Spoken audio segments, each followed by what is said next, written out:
Well, good afternoon to you. Welcome to Tottenham Hotspur USA. I am DJ Paul doing a quick recap on the Copenhagen game. Let me just say right away that Copenhagen did not come to play.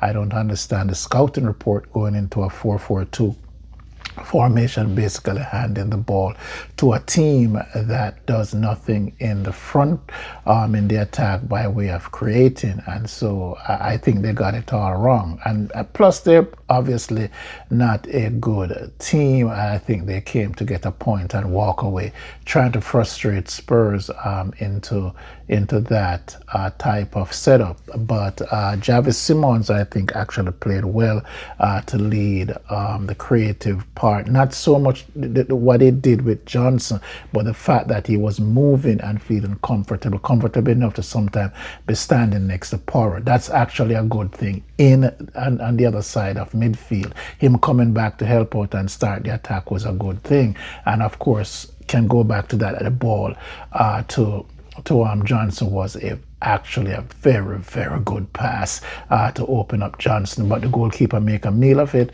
But you have to look for the positive that encompasses what Javis Simons is doing and the hard time that he is. So hopefully this builds his confidence. He did that from open play, and therefore hopefully, like I said, it will build his confidence to do more going into the United game. That's good for us. Porro was crossing the ball. If I stay on the right hand side, he was crossing the ball a whole lot. Maybe that's a Kudus effect where you don't have to put the ball into Kudus. Johnson's a different guy. You don't give the ball to Johnson because he's not going to do much with it. So you're playing to your personnel, and therefore when you look at it, Moan is good in the air. Porro is a good cross off the ball, so he was doing that. On the other side, I noticed that Javis Simons obviously had vacated that for most time, giving Odebeer and Destiny Udogie the chance to to play in their Bentancur filling up in that spot, and Sarr at some point. So a lot of thinking was going on out there. There were movements within the team that you have not seen in the past, and therefore